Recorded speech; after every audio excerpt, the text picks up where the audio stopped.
Hey everybody, happy 1st of July. So now that we are in the second half of 2026, quite a few laws here in California are going into effect as of today. So let's get into it. So the first one, let's talk about housing. So this major zoning law change will mostly impact overpopulated counties such as San Francisco and LA County, and this overrules city regulations. So basically what it means is that previously, if you are along the metro lines, for example, only single-family houses were allowed to be built. However, now multi-family units are permitted to be built as well, even though local government have voiced their concerns. But unfortunately, this is going into effect as of today. Now, on a happier note, minimum wage is going up again. So for people who are in the hospitality or hospital workers, those are going up by quite a lot. So for the city of LA, Santa Monica, and Glendale, it's going up to $25 an hour. For Long Beach, it's even higher at $26.50 an hour.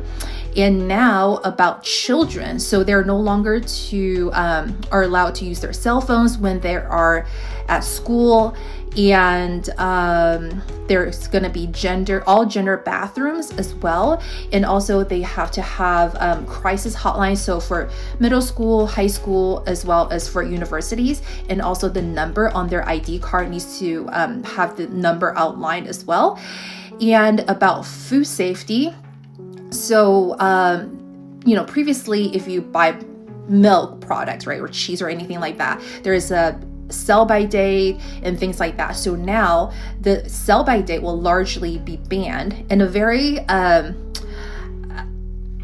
I guess a trivia, if you will, did you know that the best by date was actually supposedly implemented by Al Capone back in the 1930s, because when his relatives drank spoiled milk and got really sick, so using his influence, he was actually able to make sure that all the milk bottles have sell-by. But it's gonna go away. And if you are a national chain restaurant with more than 20 locations, you have to list out all the allergens in your food, but this does not apply to mom and pop restaurants. And a really funny one is that now Waymos can also get traffic tickets.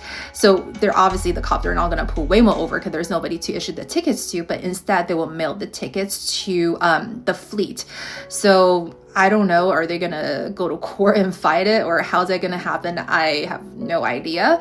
And the last one, whenever you're watching, Netflix or a show on TV, do you ever feel like you're playing DJ? Like 1 minute the volume is way up and next minute it's like way low.